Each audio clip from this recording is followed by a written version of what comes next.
Hey guys, welcome back to the Messy Workbench. Probably just going to do a quick video today, hopefully. I'm going to focus on scribing this line on the bottom. Now, I'm not going to lie, I hate scribing lines. On top of the fact that it's hard to keep them consistent with the existing ones, I don't know, it's just nerve-wracking. If you mess up, it's a process of fixing it. Now, I did already start, just because I wanted to make sure that I had a grasp on what I was doing. Still not sure that I do. So, on the studio model, there's a line that goes all the way around here. Now, I don't know entirely if it's a line or if it's a lip. But in this scale, it's going to be a line.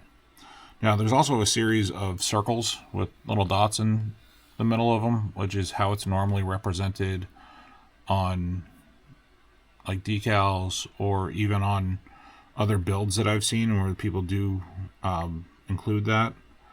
I'm 99% certain.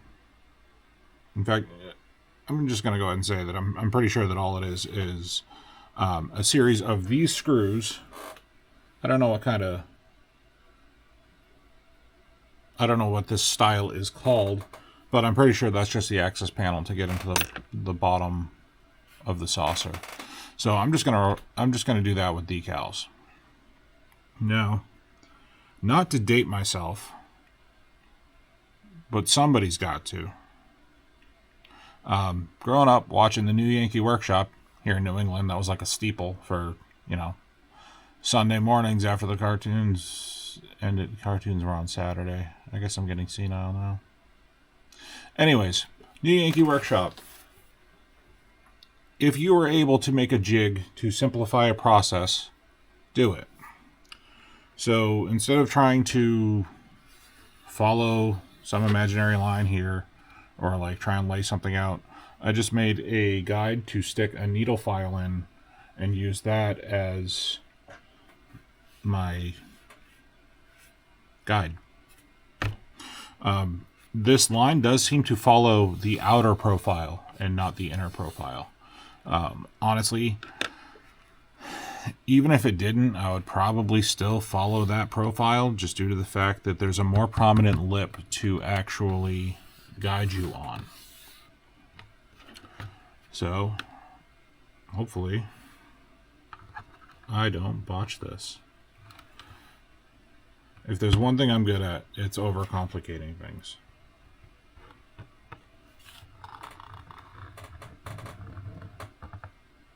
So I estimated this lip to be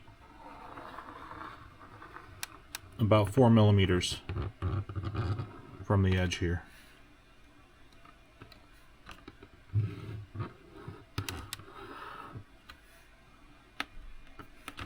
This is just like friction fit.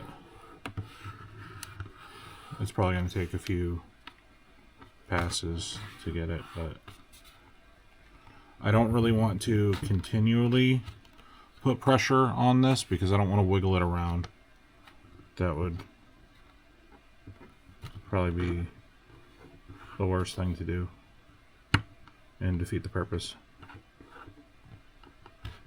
Come on.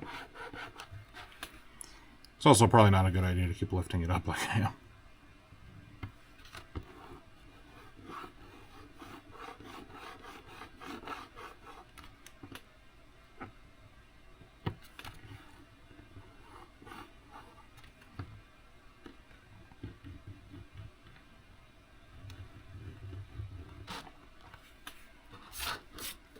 That is working, though, so as much as I don't want to keep putting pressure on the top of it, I don't really have an option because it's not staying down in there, and I don't want to. I wonder if I put a wedge in there.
Alright, so I have a couple of blemishes, but overall that worked out really well. Especially considering I was wondering how I was going to pull this off even before I bought the kit. I still have to take care of a little scratch that I did there, but that was just me being careless. There's a couple of spots, but overall, I don't know that there's a better way to do that, and I think I don't know that there's a better way to do it. The only thing that I ran into is that while I did rely on this having a friction fit, it would pop out kind of easily. So I don't know if you saw while it was in the time lapse, I just stuck that T-pin in there. I set it to the depths that I wanted, and then I stuck a T-pin in there to just kind of wedge it. And that worked out pretty well. So, just going to move on and work on the next thing. I do still have to replace the phasers on this one. I think I am going to fill these in. I don't plan on using the photo etch for it because the photo etch is too thick in all the other spots. Like, even if you sand off the little pads that they put. This is the only spot where they decided to recess it instead of add thickness, which, whatever. I can work around it. I do plan on replacing the RCS thrusters. But other than that, there's not a whole lot of work to do on this lower section. So, the way they designed this was to make these windows super deep. I don't know why they went that deep with them. That's nowhere near like what it is on the studio model. These ones, they're not as bad, but this one, because like these windows, again, they're not supposed to be 90 degrees. They're supposed to be at an angle. So I made this one more accurate.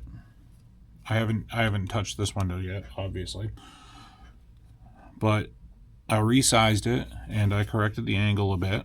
It's not perfect, but it's a lot less wrong, which is all I could really strive for, really. So, I'm going to show you how I did that. Now, I'm going to do this slightly differently than the way I did that. It should have the same end result. It should just be a little bit easier. So, we need 2 pieces of 0.040 styrene sheet, which I already cut, obviously. And we're going to build up the top and bottom areas here. On the studio model, on top of the windows being like really deep, they were a little too close to the edges.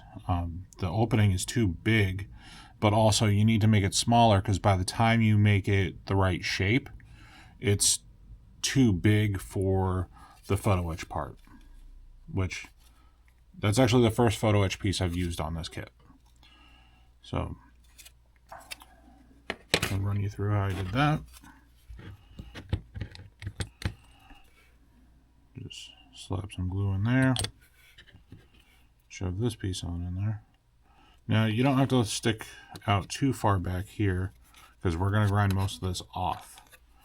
The difference between how I'm doing it now and the way I did it before was that I ground it down first, and that made it a little tricky to glue to because there was not a whole lot of material left there.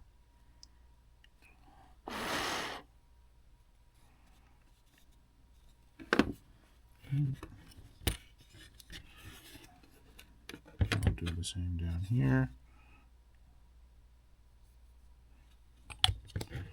It's not rocket surgery. It's just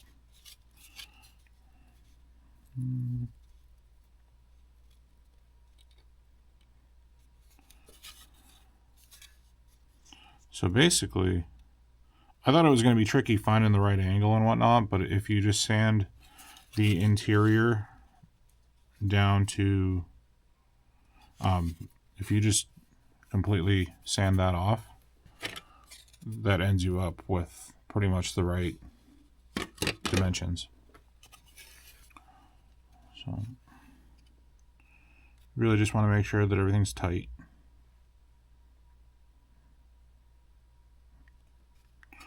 And now I'm going to slap a little glue on here. So I use this to fill in pretty much all of my gaps. I'll use like the perfect plastic putty sometimes, but if I use that, I'm mainly using it in a spot where I don't mind there being a seam. I just mind there being a gap, if that makes sense. Like I know that putty is gonna shrink. I know that it's gonna look like there's a line underneath it. Like for something that I would fill with that is like if there was a gap at the bottom of my phaser here, I wouldn't mind filling it in with that because I don't mind that looking like two separate parts. I just don't want there to be a gap underneath. So I usually don't apply glue straight out of the bottle. Every now and then I do, and then I'm just like, why did I do that? That was a stupid thing for me to do. In fact, I just did it in a video the other day, and I was doing that because the bottle beforehand was pretty much empty. And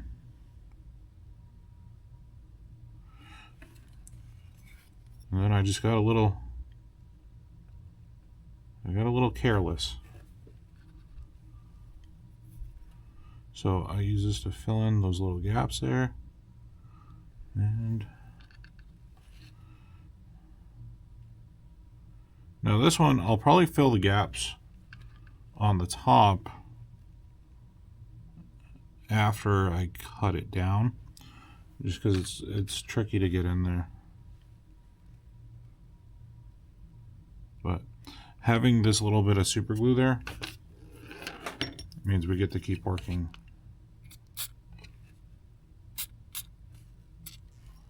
Way too much of that.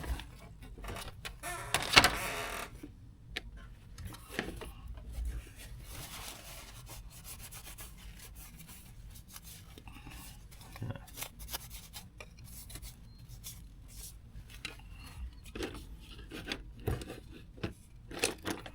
Now, I typically cut styrene with my scribing tool and not my knife.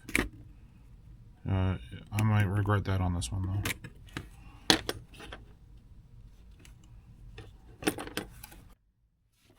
Okay, brain fart.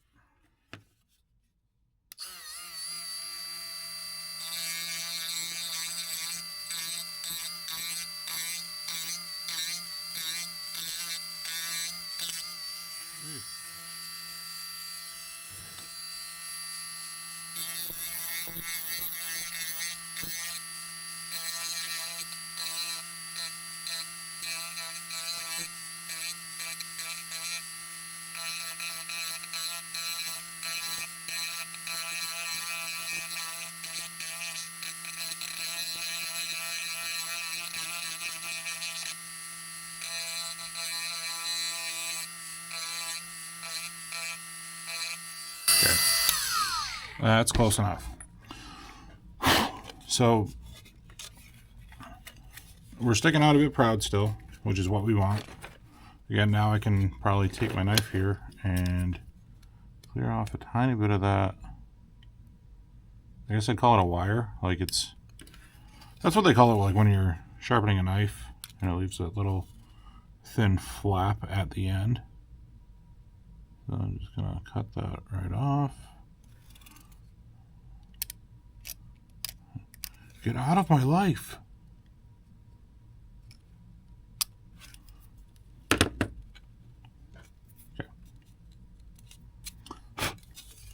All right. So I'm going to pack that seam full of super glue. And anywhere else that we missed.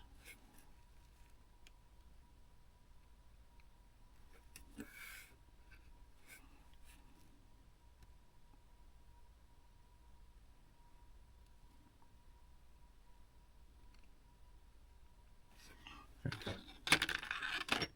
Cool. All right. All right. So now we got this big ugly area. I'll just hit it with a flat file.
Just clean out my grabs.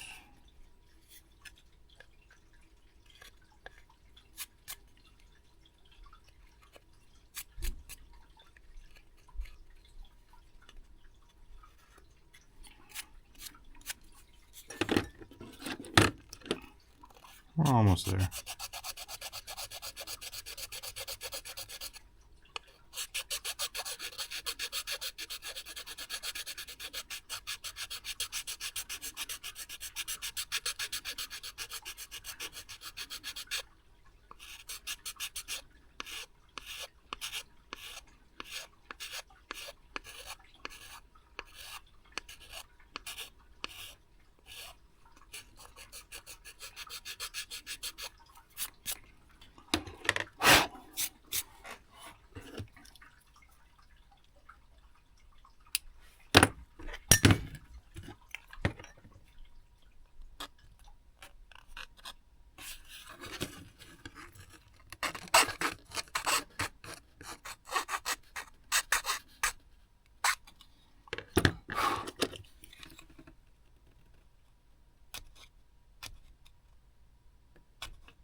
So it's not looking super pretty at the moment, but we'll get there. So now we're gonna cut off the inside. It looks really small at the moment, but that's because this opening tapers. So once we get it cut smooth on the inside, it'll look a lot better. I gotta say, I really like these beds. I like that they actually cut instead of just grinding and melting. Like if you overdo it, yeah, it'll start to melt it, but it really just removes material like by cutting it away. But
So it's not looking terrible. It's a little...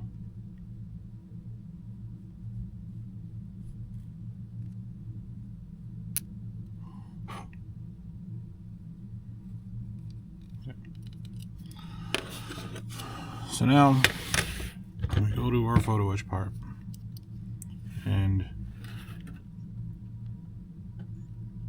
since I made those other inserts for the saucer section, I get extras of these, which is nice because I botched the first one when I did it the first time.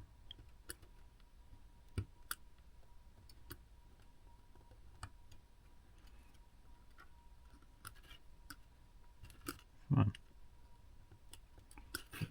There we go. Now, when it comes to putting this in, put it in upside down. Normally,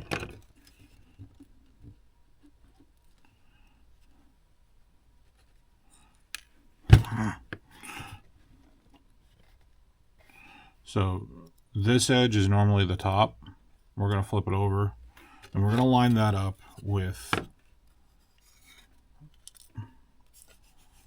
the top here. And that, at least on the other side, pretty much centered me.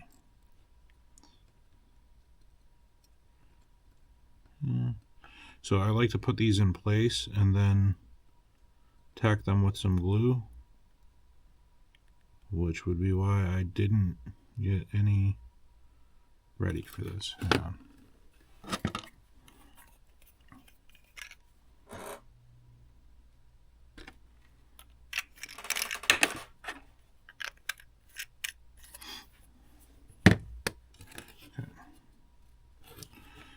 I do find these to be a little fiddly to work with, but they get the job done. And I could have designed like a 3D insert for this, but I don't know. I just didn't feel like it.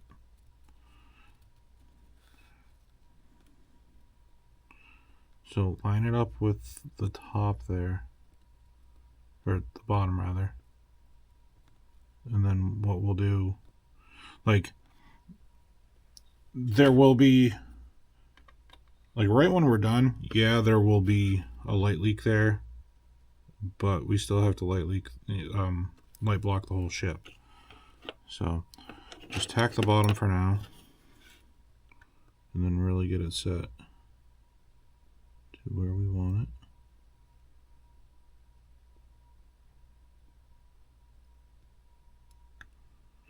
I think that's about it there.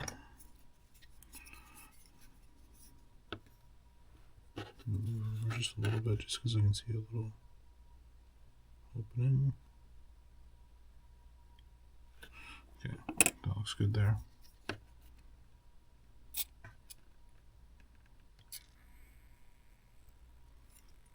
I missed on that every time, but it got enough where we needed it.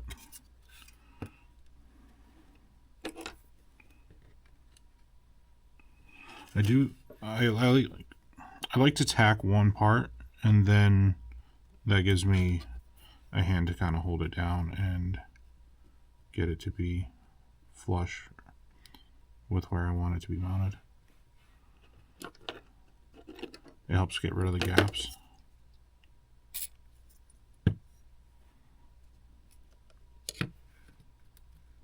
And that should be good to go.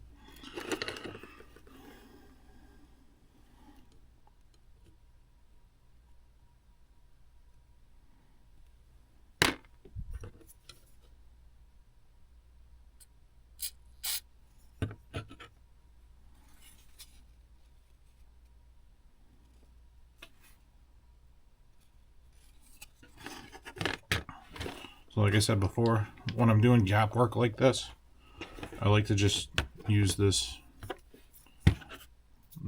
surface primer with a Q-tip and just kind of blot it around, and then later on I'll sand it off and use it as a filler.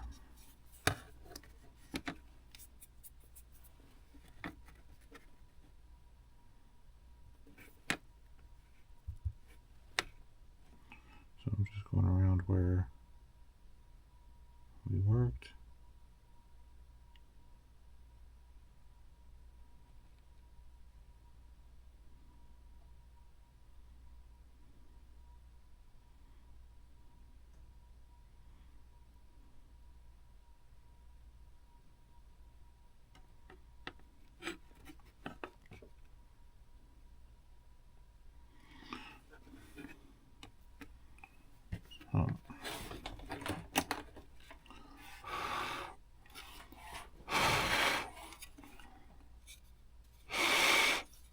So I just have one super small spot to fill,